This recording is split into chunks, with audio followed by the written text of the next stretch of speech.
ধরে মার। আজকে কিন্তু প্রদীপদা সেই জায়গায় পৌঁছচ্ছে না, মাঝে মাঝেই মাইক অফ হচ্ছে। প্রদীপদার পারফরমেন্স অনেক বেটার, সচিন তেন্ডুলকরের মতো। না না, আমি মাঝে মাঝে বন্ধ করে যাই এই কারণে।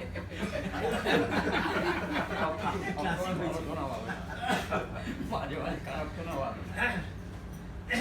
তো এটাকে বলে ধরে পেটানো। আজকে রুবি যা বলছেন সেটা ওনার স্বতঃস্ফূর্ত উচ্ছলন। উনি আমাকে স্নেহ করেন, জানেন যে এর দ্বারা কিছু হয়নি, কিছু হবে না, সেজন্য ভালো ভালো কথা বলে আমাকে একটু উৎসাহিত করেন। আর একটা কথা জানেন তো, যার জন্য আপনি করবেন সেই কিন্তু আপনাকে পেছন থেকে ছুরি মারবে। এটা কিন্তু জীবন দিয়ে আপনারা দেখেছেন এবং আমিও দেখছি আশিসের ক্ষেত্রে। সেদিন একটা অনুষ্ঠান ছিল, আশিস একটু গোলমাল করেছিল, একটা শব্দের জায়গায় আরেকটা শব্দ বলে তারপর আবার প্রথমে ফিরে এসেছিল। ওকে আমি বাইরে নিয়ে গিয়ে বকা দিয়েছিলাম, ও তখন কিচ্ছু বলেনি, পুরো ব্যাপারটাকে হজম করেছিল। তারপরে বললো দাঁড়াও, তোমাকে আমি প্যাঁচে ফেলছি। তা ও নিজে প্যাঁচে ফেলতে গিয়ে নিজে পুরো অনুষ্ঠানটা কন্ডাক্ট করলো, আমাদের যা যা করার দরকার আমাকে গাড়ি করে নিয়ে এলো। মানে একটা, আমরা যখন মায়ের কাছে কোনো ছাগ বলি দিই, তাকে আমরা কোলে করে নিয়ে আসি, সেই রকম গাড়ি করে নিয়ে এলো এবং বলি দেবার জন্য আমাকে মঞ্চে তুললো। আমাকে এটা বলল যে নজরুলের কবিতার প্রকরণ এবং কাজী সব্যসাচী সম্পর্কে বলতেন। আচ্ছা বলুন তো, আমি নজরুল সম্পর্কে কি জানি? কাজী সব্যসাচী সম্পর্কেই বা কি জানি? আমি জানি আমাদের পরম্পরা কিংসুক রায় চৌধুরী, তার গুরু নীলাদ্রি শেখর বসু, তিনি যার কাছে যাতায়াত করতেন এবং কবিতা খানিকটা শিখেছিলেন বলে শুনেছি, কাজী সব্যসাচী। এবং কাজী সব্যসাচী 13 বছর বয়সে তার বাবার অসুস্থতাকে প্রত্যক্ষ করেছিলেন কাজী নজরুল ইসলাম। আমাদের ঘরানা বা পরম্পরায় এই। সুতরাং সেই ব্যাপারটাকে মাথায় নিয়ে, মানে সেই সুযোগটা গ্রহণ করে আমাকে পুরো বলি দিল। এবার বলি কাজী নজরুল ইসলামের কবিতা সম্পর্কে বা তার আবৃত্তির প্রকরণ সম্পর্কে আমি কি বলব। এবার বলতে যখন হবেই, তখন আমিও তেমনি বিভিন্ন বই টই এদিক ওদিক যেগুলি ছিল আর কি, আমার কাছে খুব বেশি নেই, 2-4টে আছে, সেগুলি ওরা জানে। সেখান থেকে যা পেয়েছি বা যতটুকু বুঝেছি আমি আপনাদের একটুখানি বলি, তারপরে আমরা আলোচনায় ঢুকছি। আমরা নজরুলকে বিদ্রোহী কবি বলি তো, বারিন ঘোষ এই বিদ্রোহী কবি বলে নজরুলের সর্বনাশ করে দিয়েছিলেন।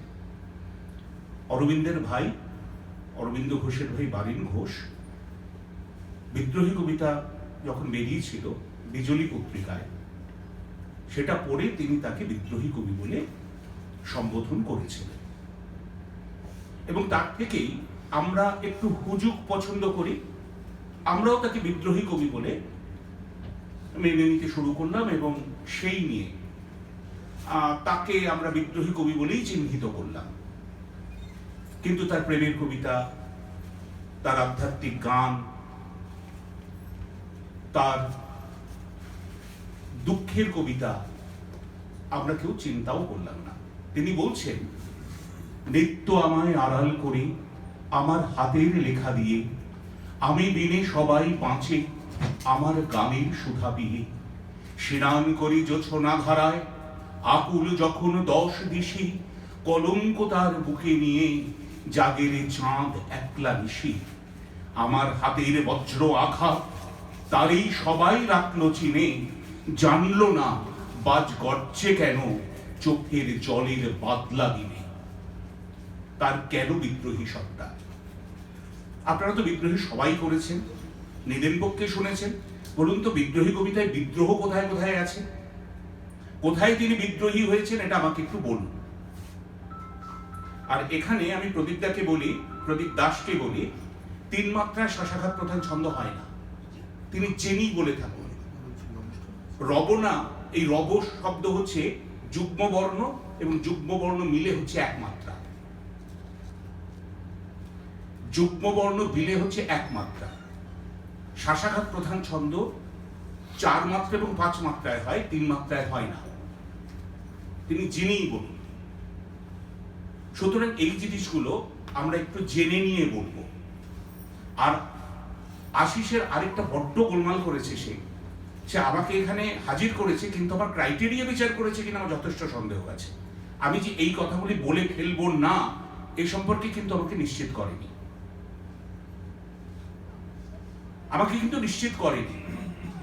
আমার কতটুকু যোগ্যতা আছে ও কিন্তু বিচার করেনি, আমাকে বলতে উঠিয়ে দিয়েছে। যাকে এখানে যেটা দিয়ে শুরু করলাম, আমার হাতের বজ্র আঘাত তারই সবাই রাখলো চিনে, জানলো না বাজ গর্জে কেন চোখের জলের বাদলা দিনে। তার চোখের জলের বাদলা দিন কিন্তু তাকে উদ্দাম করে তুলেছে।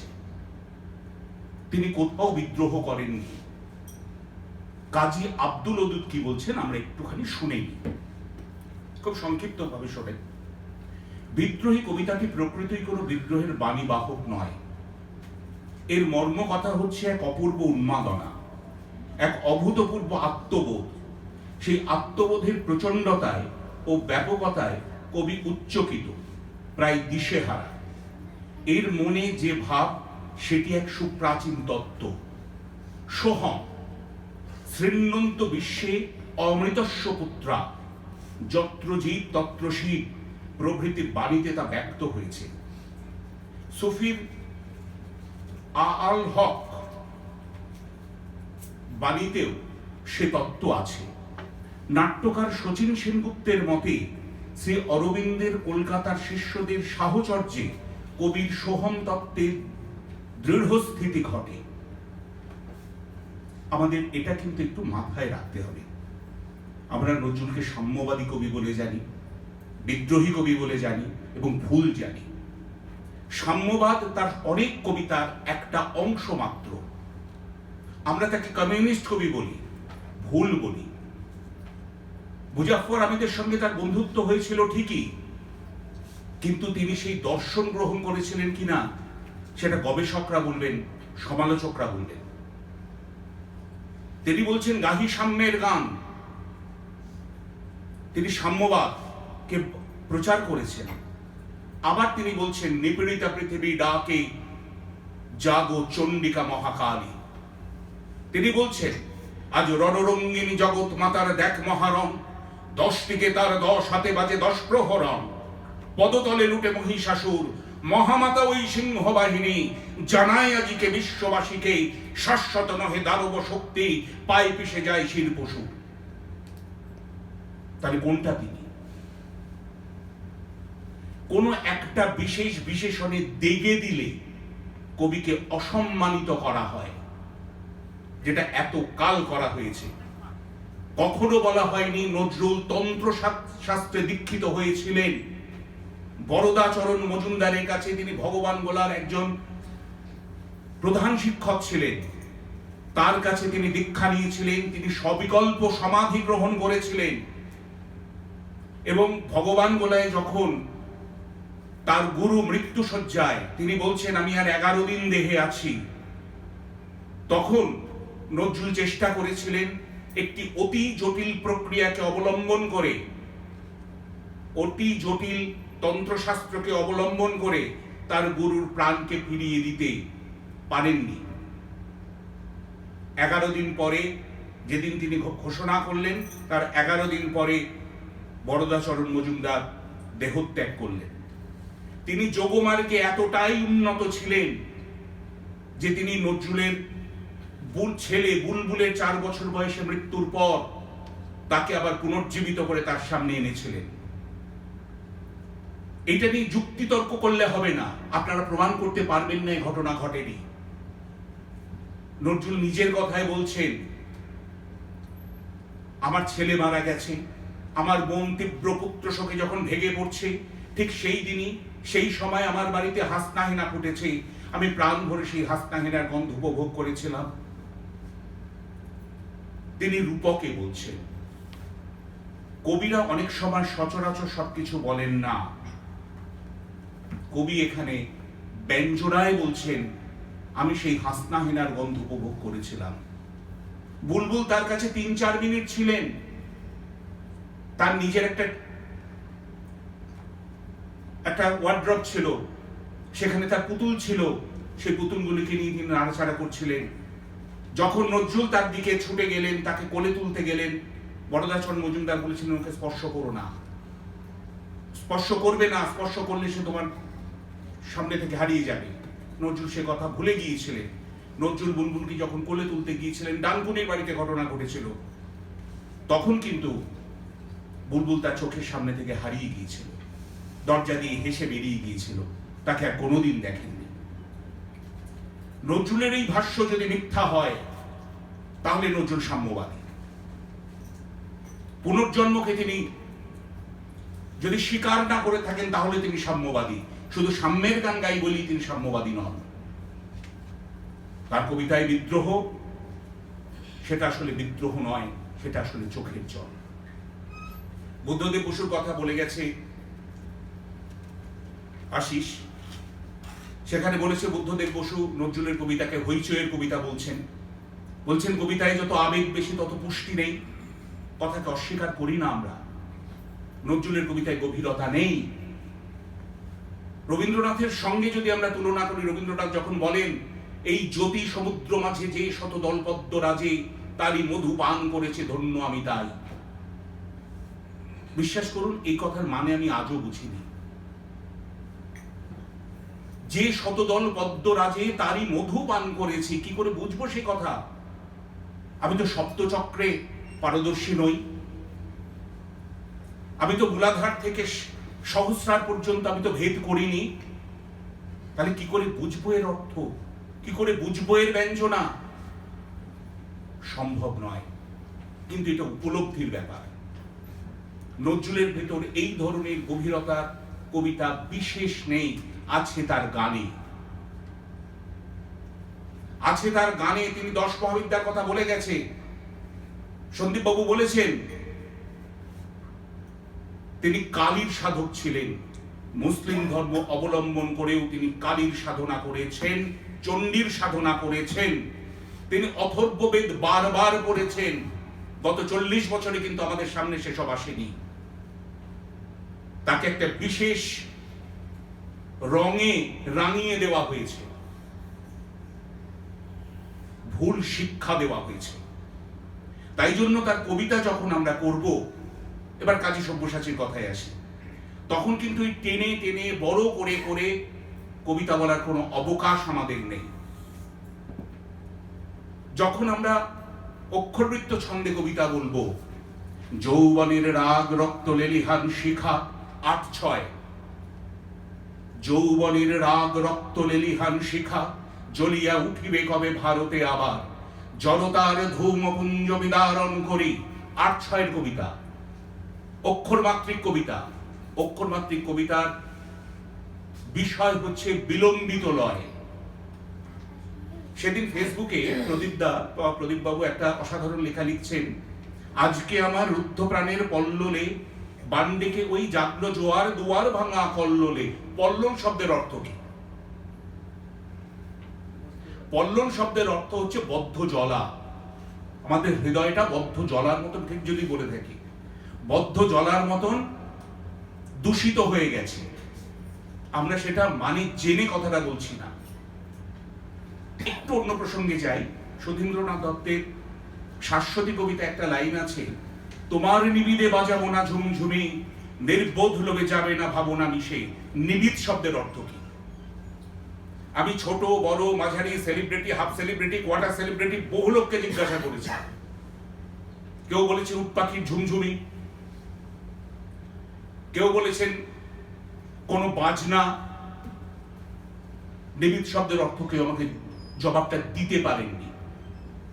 আমি আক্ষরিক অর্থেই, যদি আপনারা নাম চান আমি নামও বলে দিতে পারি, আমার বলতে কোনো অসুবিধে নেই। তাদের যখন আমি জিজ্ঞাসা করেছি নিবিদ শব্দের অর্থ কি, তারা বলছে আমি জানি না। না জেনেই কিন্তু আমি 40 বছর ধরে কবিতাটা বলি। এটাই আমাদের অভ্যেস, কারণ আমরা সহজই আবৃত্তিকার। সহজভাবে যা আসে আমরা তাই বলি। আমার যা ভাবতে ভালো লাগে আমি তাই ভাবি।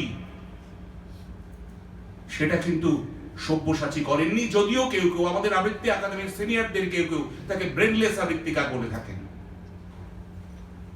ব্যাপারটা কি তাই? সব্যসাচী না থাকলে আজকে কি আমরা এখানে জড়ো হতাম? আজকে কি এত মানুষ বিদ্রোহী কবিতা এত বছর ধরে এতবার শুনছে এবং আজও বিদ্রোহী কবিতা সিডি বা ক্যাসেট সম্ভবত সবচেয়ে বেশি বিক্রি? তার কারণ তিনি ওই কবিতার মধ্যে বিদ্রোহকে খুঁজে পাননি, পেয়েছেন গতিময়তাকে। এর মধ্যে 6 মাত্রার চাল আছে। কাজী সব্যসাচী 6 মিনিট 32 সেকেন্ডে বিদ্রোহী কবিতাটা বলেন, আমার বলতে লাগে 8 মিনিট। আমাদের একজন সিনিয়র খুব বিখ্যাত দাদার লাগতো 10 মিনিট। তাহলে সেই গতিময়তাকে আমরা কিন্তু স্মরণ করছি না বা গতিময়তাকে আমরা কিন্তু গ্রহণ করছি না। বলবীর বলোন্নত মম শির, শেরের হারি আমারই নত শিরই শিখর হিমাদ্রির। বলবীর বল মহাবিশ্বের মহাকাশ পারি, চন্দ্র সূর্য গ্রহ তারা ছাড়ি। ভোলক দুলোক গোলক ভেদিয়া, খোদার আসন আরশ ছেদিয়া। উঠিয়াছি চির বিস্ময় আমি বিশ্ববিধাত্রীর, মম ললাটে রুদ্র ভগবান জলে। রাজ রাজ টিকা দীপ্ত জয়শ্রীর, বলবীর চির উন্নত মম শির। এইভাবে গেলে তাও 7.5 মিনিট লাগবে। তাহলে দমটা কতটা রাখতে পারলে, বুকের ছাতি কতটা বড় হলে এই ধরনের কবিতা 6 মিনিট 32 সেকেন্ডে বলা যায়, সেটা আমাদের চিন্তা করতে হবে। সেটা বলেছেন কাজী সব্যসাচী। সব্যসাচী ছাড়া আমাদের অনেকেই আমরা বলি, আমরা নজরুল নিয়ে অনেকে বিপ্লব করি, নজরুল বলবো নজরুল বলবো, কিন্তু কি বলবো নজরুল? আমরা কি জানি কান্ডারি হুঁশিয়ার কত মাত্রার কবিতা? কিভাবে উচ্চারণ করব সেটা? দুর্গমগিরি কান্তারগর দুস্তর পারাবার, লঙ্ঘিতে হবে রাত্রে নিশীতে যাত্রীরা হুঁশিয়ার। 6 মাত্রার কবিতা, মাত্রাবৃত্তের কবিতা। মাত্রাবৃত্তের কবিতার চলন হচ্ছে মধ্যম লয়, সেটা বিলম্বিত লয় বড় বড় করে হবে না। জনগণই যারা যোগ সমসে তারই মহাজন কয়, এভাবে মাত্রাবৃত্তের কবিতা বলার কথা নয়। যদি আমরা ছন্দের মান্যতা স্বীকার করি, যদি আমরা অমূল্যধন মুখোপাধ্যায়, প্রবোধ সেন, রবীন্দ্রনাথ এদের কবিতার মান্যতা স্বীকার করি, তাহলে কিন্তু আমরা কখনোই বলবো না তোমার দত্ত হস্তের বাঁধে কার নিপীড়ন ছেড়ি, বলবো না এটা।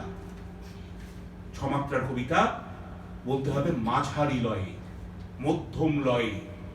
এটা ওরা লিখে দিয়ে গেছে, আমরা নিজের মতন করে এটাকে পাল্টাতে পারি না। আমি যেই হই, আমি যে হরিদাস পালি হই, আমি পাল্টাতে পারি না, কারণ এটা আমাদের একেবারে অকখরগত শিক্ষা।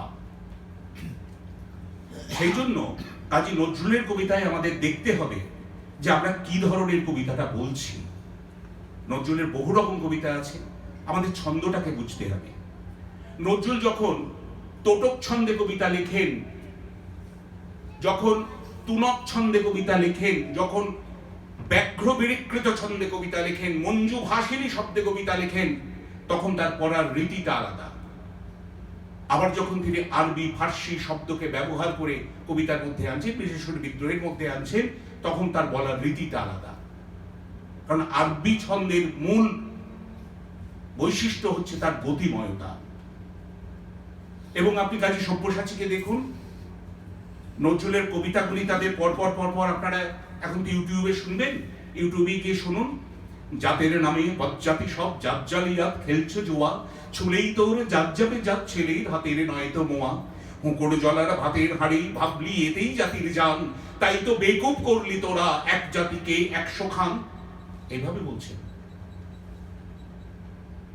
মহাশ্বেতা বলে গেল বাংলাদেশ সুবিধাটা, নম নম নম বাংলাদেশ মম, চির মনোরম চির মধুর, বুকেই নিরবধি বহি শত নদী, চরণে জলধীর বাজে নূপুর। নম নম নম বাংলাদেশ মম, চির মনোরম চির মধুর। এই গতিতে বলছেন কাজী সব্যসাচী। 6 মাত্রার কবিতাও, মধ্যম লয়ের কবিতাও তিনি এই গতিতে বলছেন, কারণ বাংলাদেশ কবিতা কোনো কবিতা নয়, ওটা একটা গান। তাই যখন গানের মধ্যে আমরা কাব্যগীতি এবং সঙ্গীত যখন মিলিয়ে দিচ্ছি আমরা, তখন তার বলার ভঙ্গিটা বদলে যাচ্ছে। তাই কাজী নজরুল ইসলামের কবিতা পড়তে গেলে শুধুমাত্র শব্দ বিচার করেই কবিতা হবে না। চিনতে হবে তার মানসিক অবস্থান। তিনি যখন বলছেন, আমি বন্ধনহারা কুমারীর বেণী তন্নি নয়নে বহ্নি, আমি সরসী ছেড়েদি সরসী জোপ্রেই মুদ্দাম আমি ধন্যি, আমি উন্মন মৌন উদাসী, আমি বিধবার বুকে ক্রন্দন সাহুতাস আমি হুতাশী। যখন বলছেন তখন তার কিন্তু প্রথম প্রেমে, তার জীবনে 3টে প্রেম এসেছিল, তার প্রথম প্রেমের ভাঙনের কথা সেখানে আছে। কুমিল্লাতে যখন তার প্রথম বিবাহ সম্পন্ন হতে চলেছে, তাকে শর্ত দেওয়া হচ্ছে, তুমি ঘর জামাই থাকতে হবে, তোমাকে, তোমার স্ত্রী তোমাকে নিয়ে বিভিন্ন জায়গায় থাকতে পারবেন, তুমি তোমার স্ত্রীকে নিয়ে কোথাও যেতে পারবেন না। তখন নজরুল সেই অবস্থায় বিবাহ ক্ষেত্র থেকে উঠে হেঁটে চলে গিয়েছিলেন তার বন্ধুর বাড়িতে। তারপরে তিনি যখন কবিতাটা লিখছেন, আমি বন্ধনহারা কুমারীর বেণী তন্নি নয়নে বহ্নি, এই জায়গায় তার বিদ্রোহটা কোথায়? আমার হাতের বজ্র আঘাত তারেই সবাই রাখলো চিনে, জানলো না বাজ গর্জে কেন চোখের জলের বাদলা দিনে। তার চোখের জলের বাদলা দিনের ছবিটাকে যদি আমরা খুঁজে পাই, তাহলে নজরুলের কবিতার আবৃত্তির প্রকরণটা আমরা ঠিক করে নিতে পারবো। এবং কাজী সব্যসাচীর আবৃত্তিকে যদি আমরা শুনি, বারবার শুনি, তাহলেই বুঝতে পারবো যে তার কবিতার রাস্তাটা কোথায়। আপনারা কে কি জানি না, আমি অন্তত কাজী সব্যসাচীর 2000 মাইলের মধ্যে আসি না। যদিও আশিস আমাকে ভুলভাল বলে, মানে ও গোয়েবেলসের নীতি নিয়েছে, ও গোয়েবেলসের নীতি নিয়েছে, ও এখন ভুলভাল বলে যাচ্ছে, কণ্ঠে নীলাদ্রিশেখর বসু, মস্তকে সব্যসাচী নাকি হৃদয়ে সব্যসাচী, আমি জানি কি সব বলছে। আমি স্বীকার করছি না, আমি প্রবল প্রতিবাদ করছি। সুতরাং এই গোয়েবেলসের নীতিকে বিশ্বাস করবেন না আপনারা, খুব গন্ডগোলের বিষয় এটা। সুতরাং এই জিনিসগুলিকে যদি আমরা স্বীকার করতে পারি যে কাজী নজরুলের কবিতা আমরা যা খুশি বলে যাব সেটাই আবৃত্তি হবে, বলুন তো আবৃত্তি কাকে বলে? এটা প্রদীপদা খুব ভালো জানে, 22 বছর নীলাদ্রিশেখর বসুর কাছে তারা থেকে এসেছেন। তিনি জানেন আ মানে সম্যক, বৃত মানে স্মৃতি থেকে পুনঃ পুনঃ উচ্চারণ, আর ই কোথায় গেল? আবৃত পর্যন্ত তো হলো। ই শব্দের অর্থ চৈতন্য। তাহলে যেটা স্মৃতি থেকে বারবার উচ্চারণ করব, চৈতন্যযুক্ত উচ্চারণ হবে, সেটাই হবে আবৃত্তি। আমি যখন বলবো, যে কোনো কবিতা বলবো, তোমার বুকের থেকে একদিন চলে যাবে তোমার সন্তান, বাংলার বুক ছেড়ে চলে যাবে, যে ইঙ্গিতে নক্ষত্র ঝরে, এটা আবৃত্তি হচ্ছে? এটা চৈতন্য থেকে বলা হচ্ছে? এটা আমি আমার কণ্ঠটা দেখালাম, এটা আবৃত্তি হলো না। শুধুমাত্র কোনো একটা জিনিস অনুসরণ করে গেলেই সেটা আবৃত্তি হয় না। আবৃত্তি করতে গেলে তার ভেতরে ঢুকতে হয়, ধ্যান করতে হয়। আমরা এইখানে একটা অনুষ্ঠান করেছিলাম, আবৃত্তির ধ্যান ও ধ্যানে আবৃত্তি। সেখানে ছিলেন সুরজিৎ দাশগুপ্ত, অনুপ মতিলাল, শুভ্রা বসু, বিজয়লক্ষ্মী বর্মন এবং ইত্যাদি প্রভৃতি আরো অনেক বড় নাম। তারা স্বীকার করেছিলেন শুধু মুখস্থ করে কবিতা বলা আবৃত্তি নয়, দেখে বলাও যেমন আবৃত্তি নয়, মুখস্থ বলাও তেমনি আবৃত্তি নয়। চৈতন্য থেকে না বললে আবৃত্তি হবে না। সেটা আপনি সব্যসাচীর কবিতাগুলো দেখুন, নজরুলের প্রথম দিকের কবিতাগুলো দেখুন, তাহলেই আমরা বুঝবো সব্যসাচী কি করতে চেয়েছেন, কি বলতে চেয়েছেন। না ফুরাতে শরতের বিদায় শেফালি, না নিমিতে আশ্বিনের কমল দীপালি, এই যে 6 মাত্রার কবিতা, এই কবিতার মধ্যে কোথাও কোন রকম তিনি ব্যঞ্জনা আনতে চাননি, গলার কারিকুরি দেখাননি। তার আবৃত্তির বিষয় হচ্ছে একটা অসম্ভব দম এবং একটানা কবিতা বলছেন, তারই মধ্যে স্বরের বিক্ষেপের কম বেশি তাকে অসামান্যতা দিচ্ছে। একটু করে যদি আপনারা নিজেরা বাড়িতে দেখেন, তাহলেই বুঝবেন যে তিনি কি একটা স্ট্যান্ডার্ড সেট করেছেন, আমরা কি স্ট্যান্ডার্ড অনুসরণ করছি। আপনারা আমার কাছে কবিতা শিখতে আসেন, আমি কোন হরিদাস পাল যে আমি কবিতা শেখাবো? আমি কি জানি কবিতা শেখানোর? এদিকে আমার 300 ছাত্র, এদিকে আমার 300 ছাত্র আমি কারখানা খুলে রেখেছি,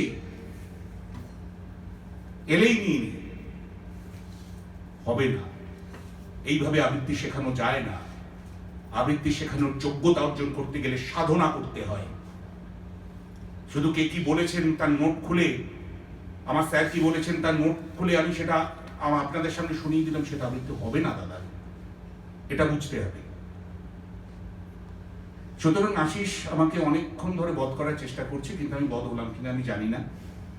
শুধু এইটুকু বুঝলাম যে আপনাদের সামনে আমি যা কিছু বললাম তার বেশিরভাগটাই প্রলাপ, কারণ আমি নিজেও এই বিষয়ে কিছু জানি না, যেটা রবি বলে গেলেন। আবৃত্তির ক্ষেত্রটাকে শুধু আমাদের একটু সীমায়িত করতে হবে। যে কোনো কবিতা পেলাম আর যে কোনো কবিতা বলে দিলাম, এটা না করে আমি যদি আমার নিজস্ব সীমাবদ্ধতাকে চিনে নিয়ে আবৃত্তিটা করি,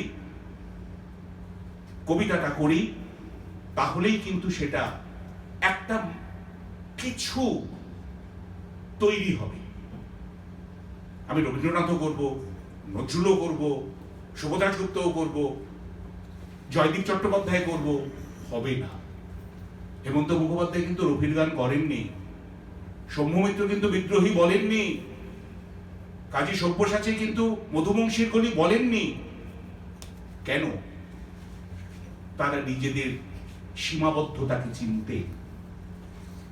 আমরা তাদের উত্তরসূরি হয়ে আগে নিজেদের সীমাবদ্ধতাকে চিনি, তারপর আমি তোমাকে শেখাতে যাব। আমি 24 বছর তার কাছে ক্লাস করেছি বলেই আমি সমস্ত অধিকারী হয়ে গেছি, বিষয়টা কিন্তু তা নয়। এই জায়গাটা যতক্ষণ না আমার চেতনায় আসবে, যতক্ষণ না আমি বুঝবো কোথায় আমাকে থামতে হবে, ততক্ষণ পর্যন্ত কিন্তু আমার জীবনের অনেক সমস্যা, অনেক অসম্মান তাদের আমি আমন্ত্রণ করে আনবো। সুতরাং এইটুকু বলে শেষ করি যে কাজী নজরুল ইসলামের কবিতায় একটাই জিনিস লক্ষ্য করুন, সেটা হচ্ছে গতিময়তা। তিনি যখন আবেগের বশে কবিতা লেখেন তখন তার উদ্দাম গতি, আবার তিনি যখন প্রেমে ভেঙে পড়ে দুঃখের ভান্ডারে কবিতা লেখেন তখন তিনি প্রেমিক কবি, এবং সেই প্রেমিক কবি হলেও সেটা কিন্তু অক্ষরমাত্রিক ছন্দের কবিতা প্রায় নেই। এগুলি আমাদের চিনতে হবে। অক্ষরমাত্রিক ছন্দ 10 রকম, মাত্রাবৃত্ত 4 রকম, শাসাঘাত প্রধান ছন্দ বা স্বরবৃত্ত 2 রকম, 4 মাত্রা 5 মাত্রা। 5 মাত্রার একটি কবিতা শঙ্খ ঘোষ লিখেছেন যমুনাবতী, আর 5 মাত্রার স্বরবৃত্ত কিন্তু খুব বেশি আমরা পাই না, 2-4টে থাকতে পারে, আমার জানা নেই। আর শাসাঘাত প্রধান ছন্দ কখনো 3 মাত্রা হয় না।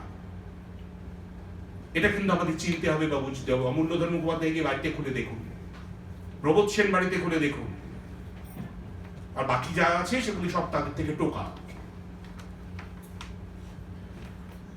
আমি অমূল্যধর মুখোপাধ্যায় থেকে মেহির কামিল্লা পর্যন্ত সমস্ত বই আমার কাছে আছে।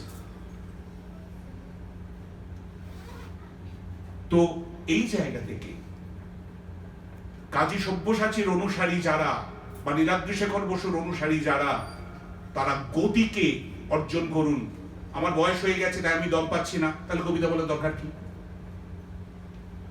তাহলে কবিতা বলার দরকারটা কি আমার? অজিতেশ বন্দ্যোপাধ্যায়কে জিজ্ঞাসা করেছিল কবিতার জন্য কি কি প্রয়োজন, বলেছিলেন দুরন্ত শাস্ত্র এবং অফুরন্ত দম। সেটা কি কি আমরা স্বীকার করি না করি না? আমার দম নেই, আমি কবিতা বলব না, হবে না। সেখানে আবৃত্তি প্রচার ও প্রসারে আমরা অক্লান্ত থাকতে পারছি না, আবৃত্তিকে ধ্বংস করছি আমরা। এখান থেকে নিজেদের বের করে আনতে হবে। অনেক কথা বলে ফেললাম এবং আপনাদের কাছে মার্জনা চাইছি। যে সমস্ত কথা বলার অধিকারী আমি নই, কিন্তু আশিস আমাকে বধ করেছে, সেজন্য ঘাট তো দিতেই হবে।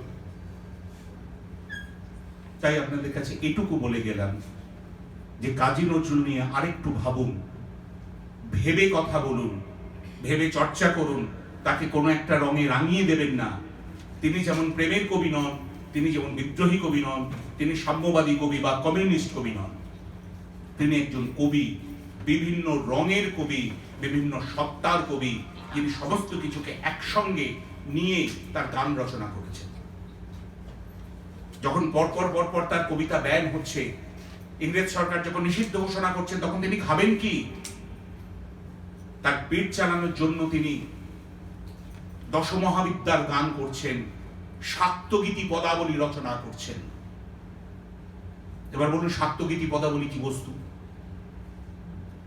তাহলে খুঁজে আসুন রামপ্রসাদ, খুঁজে আসুন কমলাকান্ত ভট্টাচার্য, দেখুন তার সার্থক উত্তরসূরি কাজী নজরুল ইসলাম। এটা শুধু বলার জন্য বলা নয়, আমার অতি সামান্য জ্ঞান বুদ্ধি আমাকে যা বলে আমি সেটাই করি, আবেগে কোনো কাজ আমি করি না। আমার যদি মনে হয় এটা করতে হবে, আমি এটা করবই। ভুল হতে পারে, যদি ভুল হয় তার দায় আমার, যদি ঠিক হয় তার সার্থকতা আমার। আমি কারোর কথা শুনে নাচবো না।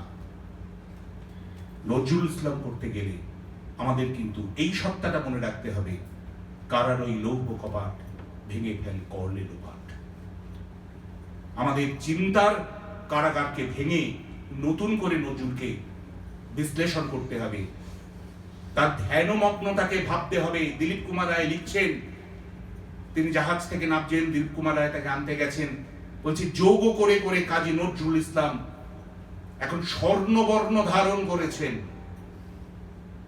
তার গায়ের রং সোনার মতন হয়ে গিয়েছে শুধু যোগের প্রভাবে। ব্যায়াম করতে ভালো লাগে না বলে হবে না। নজরুল ইসলামের ভালো লাগুক বা না লাগুক, তিনি সেটা করতেন এবং করে তিনি বলছেন, আমি ব্রহ্মকে উপলব্ধি করেছি। এবার যদি বলেন কোথায় বলছেন, নজরুল পড়ে দেখুন। নজরুল পড়বো না অথচ প্রশ্ন করব, এ বললে তো হবে না। অরুণ বসু নজরুল আছে একটা, বাংলা একাডেমি বার করেছে, সেটা পড়ে দেখুন। 10টা খণ্ড আছে, সেটা পড়ে দেখুন, পড়ে তারপরে প্রশ্ন করবেন। শুধু হরফ পড়ে হবে না, হরফের 3 খণ্ড পড়ে কিছু হবে না। আমার কাছে হরফ আছে বলে নাচলে হবে না। 10 খণ্ড বাংলা একাডেমি পড়ে দেখুন, তাহলেই বুঝবেন নজরুল কি জিনিস। রবীন্দ্রনাথের পর একমাত্র নজরুল ইসলামী প্রকৃত সম্পূর্ণ কবি। বাকিরা সমস্ত বড় কবি, বুদ্ধদেব বসু বড় কবি, কিন্তু সম্পূর্ণ কবি কি? প্রশ্ন রইল আপনাদের জন্য, আপনারা নিজেদের কাছে ভেবে উত্তর দিন। নমস্কার।